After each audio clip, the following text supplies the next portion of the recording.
Hello and welcome back to Tyke and Sons Lumber Company. This is part 4, and our current task is to build a shipwreck and a wooden bird. So let's go through that. Let's go through this fast-forwarded montage. How's everybody doing? It's 5:45 in the evening, 6 in the afternoon, 6 in the evening. No, 6 in the evening. Nobody says 6 in the afternoon. Jesus. But you know, it's summer, so it's, or it's what I think of as summer. It's not technically, meteorologically summer yet. That starts on June 21st, but I think of it as summer, and it's still kind of light out. So yeah, we're just kind of collecting ingredients that we need for the said construction projects that we have to do. One of them is a shipwreck, and one of them is a wooden bird. So I believe we just need a bunch of lumber and shit, and the rest of the parts we already have. So enjoy this fast-forwarded montage of me wandering around and chopping down trees, and would you even call that chopping down? I really like that animation that he does, just sawing the tree completely in half with his teeth. It's always so fun to watch. And let's build a shipwreck. And the skull and crossbones is a beaver. That's pretty funny. And for the wooden bird, we just need a ton of wood. So let's go chop down a ton of trees. I'll be right back. Okay, well first we gotta plant some trees. And then we gotta chop them down. I love how Tyke's only weapon... Mike. That's one of my favorite things about this game. In Chipper and Sons, you play as Tyke, and in Tyke and Sons, you play as Mike, because you're the and Sons. If you never got that before, I don't blame you. So, I love how Mike's only weapon is a watering can. It's funny because I have started doing some gardening at the building I live in, so... We're talking about the one and only Seabill, the one who survived the most brutal robot attack to date? We do, bro. Stylish hat, exotic residence owner of Seabill Industries. He misspelled stylish. Stylish is with a Y, but whatever, he's German, so I'll try to forgive him. Especially the story about him surviving the robot attack is incredible. So, whatever. I apologize for giving that bird such a high voice. It's just he was a small bird, so... No, not money. Who told you I would actually pay you with money? I have something better. Some peeps were talking about me outside? About a robot attack? I guess you deserve to know. It happened a few years ago. I was attacked at night by a giant killer robot. A loud noise woke me up. I looked out the window and saw the machine. That's definitely a killer robot. It looks more like a spaceship than a robot, but I won't be picky. It looked like a giant floating egg. No, it looked like GLaDOS from Portal. What are you talking about? The only thing I've gotten in return was a light blue beam that destroyed my house. I ended up lying in between piles of burned down wood that were once my cabin. But surprisingly, I was unharmed. Oh, you can hear my ice cubes rattling around. Gotta have a cold drink, you know what I'm saying? It's summer. Except it's spring. Except I think of June as summer, so whatever. Go take a look, you'll like what's down there. Alright, down the elevator. We got some elevator music. Now the thing is, I've heard this exact stupid song in like several YouTube ads or YouTube videos, and I thought it was like an original song from this game's soundtrack, but no, I think it's just a stock song that they used, stock elevator music.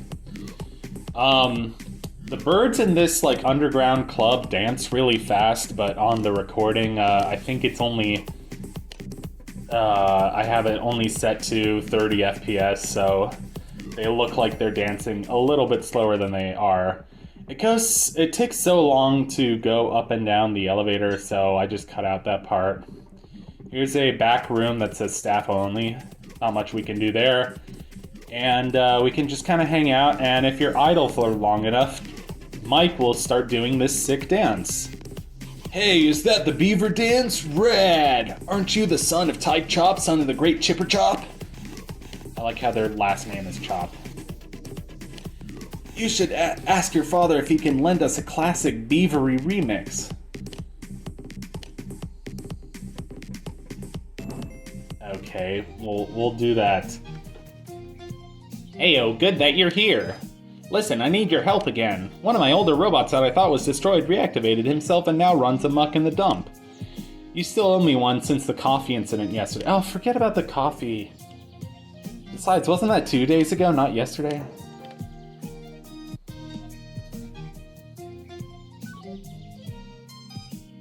And of course, I didn't know. I completely went the wrong way, so here we are. Here's the dump.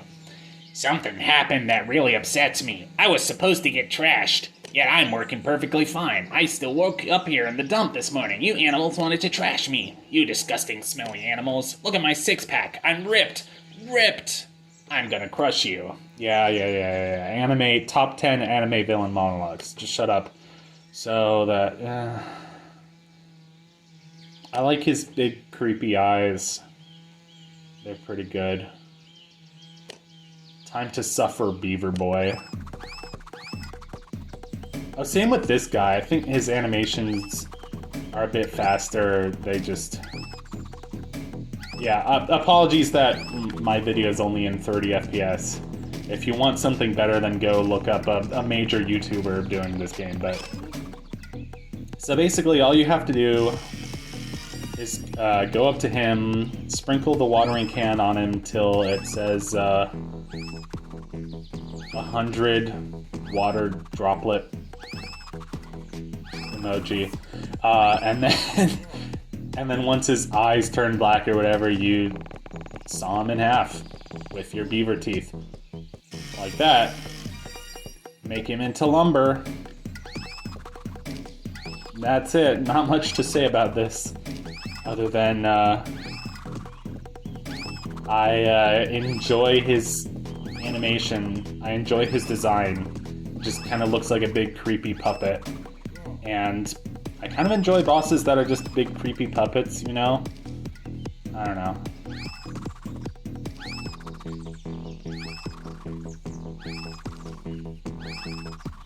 Like there was one in Lies of P, game I never played. I don't know, because I don't really play that type of game.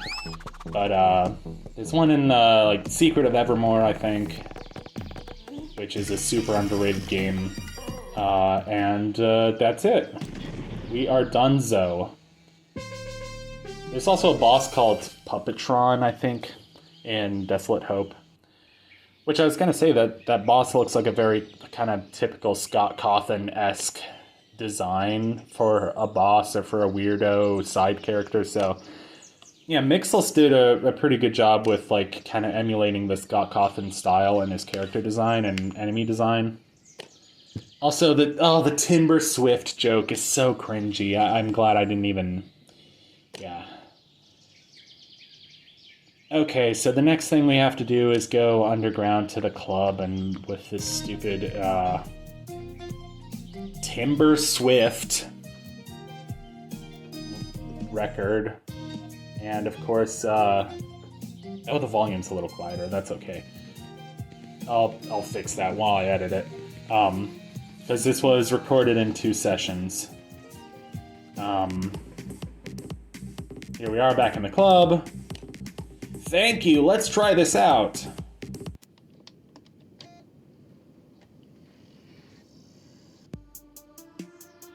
Pretty chill so far, pretty ambient. You know? And then, yeah.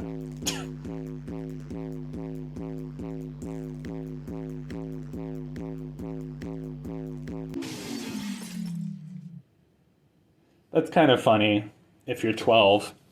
Yeah, apparently there was so much bass in the song that the floor exploded. So now we're in a new area. Hey, you! Are you slacking off? I hope not. Back to work. Wait, your helmet! Where's your helmet? You must wear your helmet at all times. Here, catch. And Mike totally doesn't catch it, which is like me. Was not an athletic kid, so I have zero hand-eye coordination. No, I'm just kidding. I have hand-eye coordination, but if somebody just said, "Hey, catch," I wouldn't catch it. I'm just saying. I'm just being honest with you. So, yeah, I don't know. This is like a cool underground area. Looks just like the underground area in Mal Wastes in the Desolate Hope. And even has, the discarded remains of a robot bear, just like in Desolate Hope. Who knew that Desolate Hope was a prequel to Five Nights at Freddy's? JK, everybody who plays that game knows it. No. I miss Desolate Hope. That's such a good game. Anyway, it took me long enough to figure out that he was being literal about, hey, a mouse could break the barrels. First I was like, oh, you mean like a mouse? And then I was like, oh, crap, he means literally. That's so dumb. I gotta burp. Because I just ate a bunch of carrots and rice. So, pretty healthy, I guess. Oh my god, who's messaging me? It's probably from the group chat that I sent some music to, so I'm glad they're responding to it. Keycard accepted. Happy mining. I spent fucking 20 minutes on this mining section. It's so ass. So basically, the premise of this is like it's a puzzle section where you can only change directions once you hit a wall and come to a complete stop. And also there are rocks that are slightly a different color than others, and then that means that you can break them by hitting them repeatedly, slamming into them.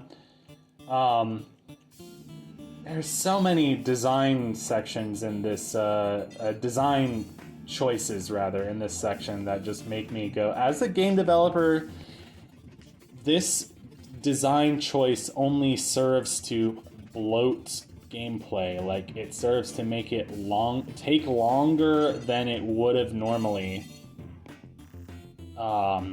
if this just had normal controls, and if it didn't have these fucking enemies going back and forth, going oh, watch out for the enemies or you'll get sent back to the beginning. Oh no, it's come on. This section takes long enough anyway without having to dodge these stupid enemies, and the timing is so precise on some of them. Anyway, this is, one of my least favorite sections of the game. And plus this song is so repetitive, this industrial beat, this it's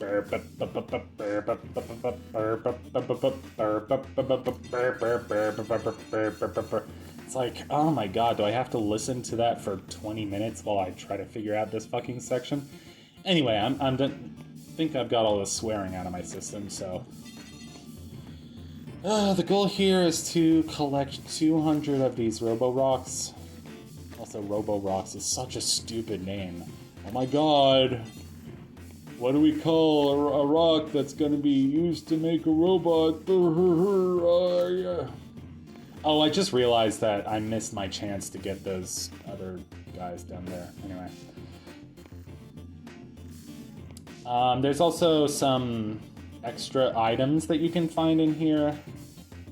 I don't know. I think they might be required, but the thing is, so you're only required to get 200 of these Robo-Rocks, and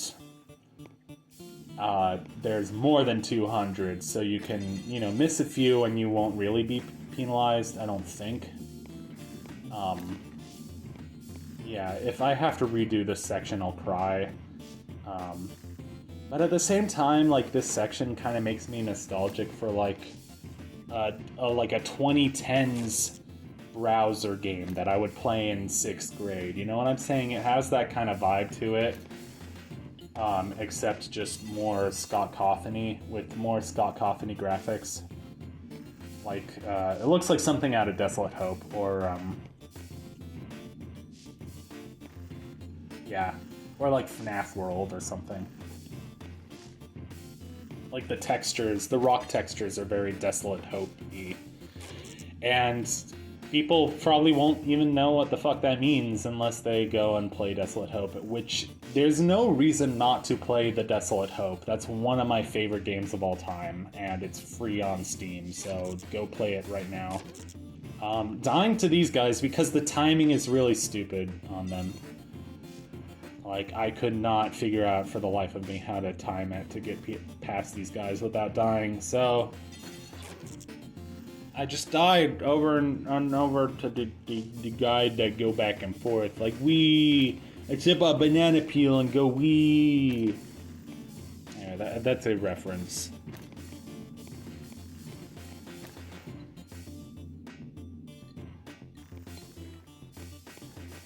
That I won't bother explaining because it's funnier if I just leave it unexplained.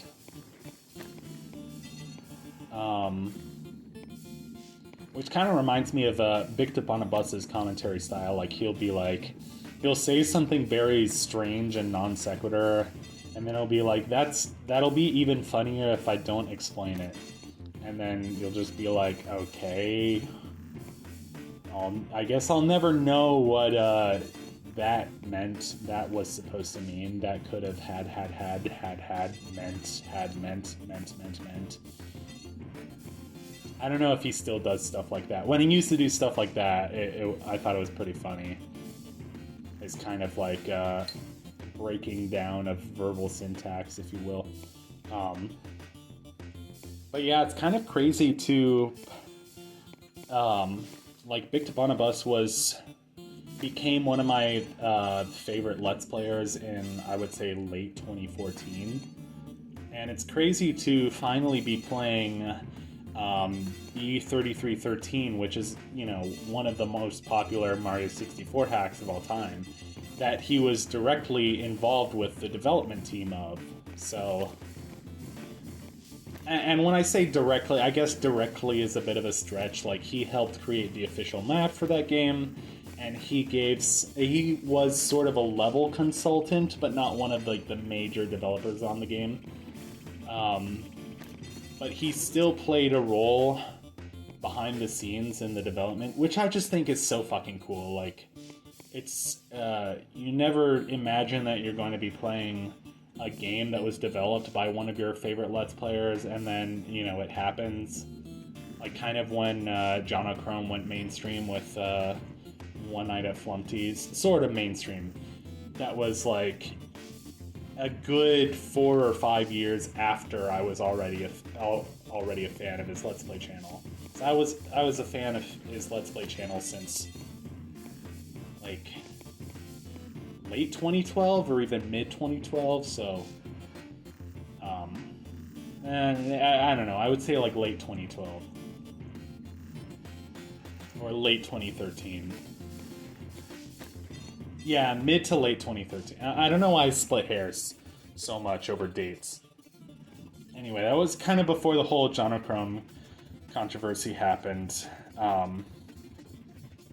And that wasn't great, you know, because, you know, I really used to look up to him as a game developer, but, you know, I think he's learning.